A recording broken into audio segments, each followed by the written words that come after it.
Hi everybody, today I would like to show you something new, or actually old, but that I haven't shown you before, and that would be my Hasselblad 500C-M. This is a medium format film camera from Sweden. And in this configuration I will explain to you what exactly this is.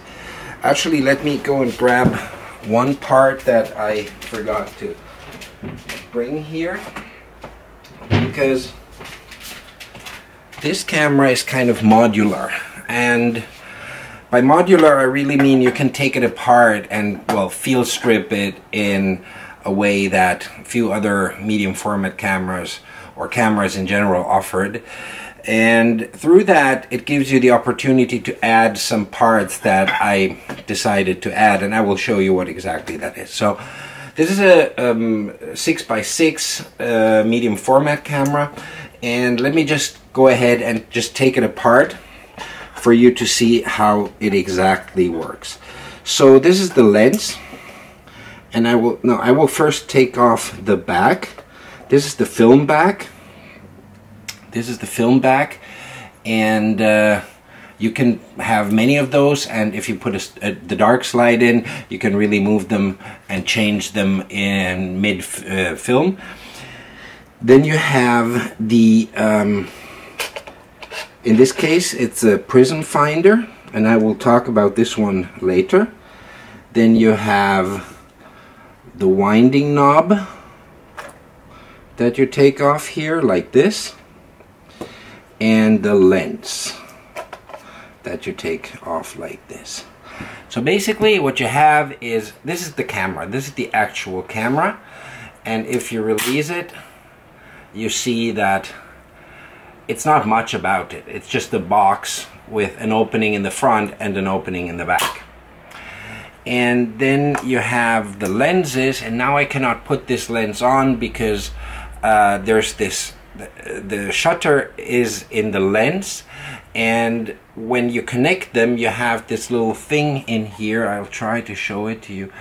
Maybe it will focus, maybe it will not. That has to be aligned with a little with this kind of screw here on the lens, and otherwise they don't go in. So the system knows that both the, let's say, shutter in the lens and shutter in the body are both cocked. So I will proceed and do that. Before, just let me talk about this one. This is the rewind knob, but this is the one with an exposure metering system, and it's without batteries, and this one actually works pretty well, and it shows you an EV value up here, and you can both use it like disconnected and use it for on the subject, or you can open this up and use it for reflected metering. So let me put this one on here and wind the camera, and now I put the lens back on. And then I wanted to show this one to you. This is a prism finder with a spot meter in it, and it fits the Hasselblad, even though it's made for the Kiev, the Russian copy of the Hasselblad. And this is a nice thing because actually you can use spare parts that either in that shape or form didn't exist, or were are really hard to get or really expensive, and you can take the some ones from the Kiev and mount them on the Hasselblad. And this one cost me like $100, or not even, like $60 or $70, and it fits perfectly fine on that body of the Hasselblad. But the original configuration I had was with this one, and actually this is the protective cover of the prism finder of the Kiev, and it fits on the finder of the Hasselblad. So this is the original one, and you slide it on here like this, and you open it like this, and it's a waist level finder, so you can look in like this. And what I like about waist level finders is that you really get a very good feeling of how the image is going to look like, because it's like you actually look at a picture. Nowadays that's pretty normal if you have an LCD screen on your camera or a live view system, but it wasn't like that, because you would only look through a finder, through a viewfinder, and it was not really what the feeling was kind of different. You know, here you have an image projected onto a surface, and that gives you a good impression of what the image is going to look like. And this is the back, and you just connect it like this, and then you slide this one to the side, and it connects. This one is a really nice camera, and it's probably the most iconic medium format camera ever made. There were different versions that had different functions, and actually the M of the 500 cm I think stands for modular.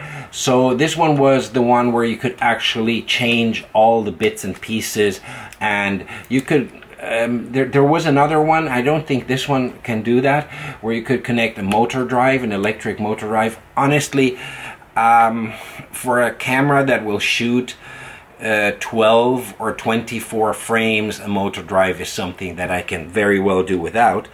But this is really a camera that is a lot of fun to go out and use, and you get images that are really amazing if you play with the depth of field. These lenses, this is an 80mm 2.8 lens, but at 2.8 with a medium format negative, you will have a fantastically shallow depth of field.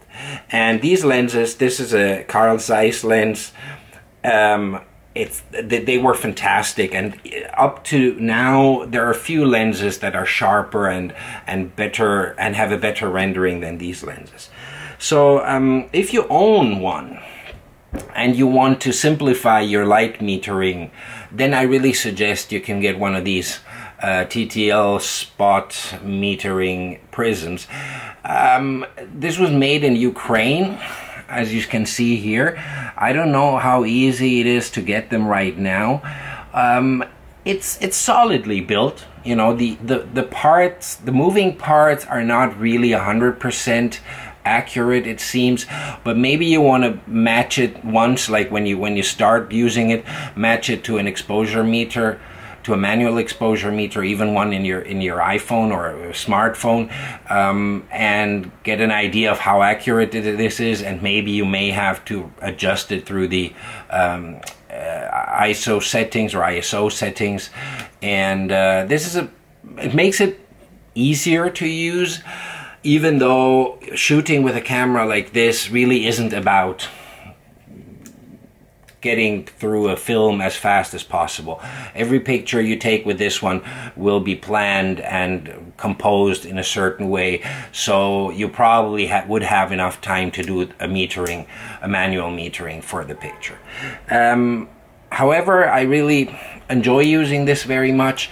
If you want to go into a medium format and are not necessarily looking for the cheapest solution, because they don't come really cheap, they're kind of sought after, even though they probably built hundreds of thousands of these, but they're solid, and there are a few around, and if you find one in good conditions, they will be expensive, but it's something that will last you forever. I mean, you buy it today, and the way we would use something like this nowadays, this one would last you and the next generation no problem at all.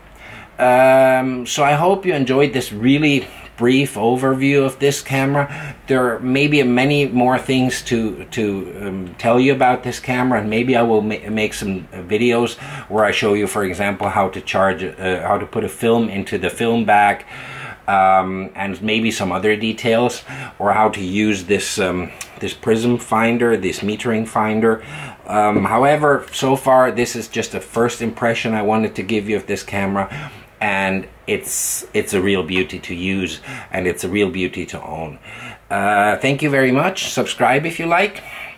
If you're interested in something specific, just put a note down there, and if you keep looking at my channel, I think there are going to be a few interesting things coming up soon on cameras like this one. Thank you very much, and have a great day.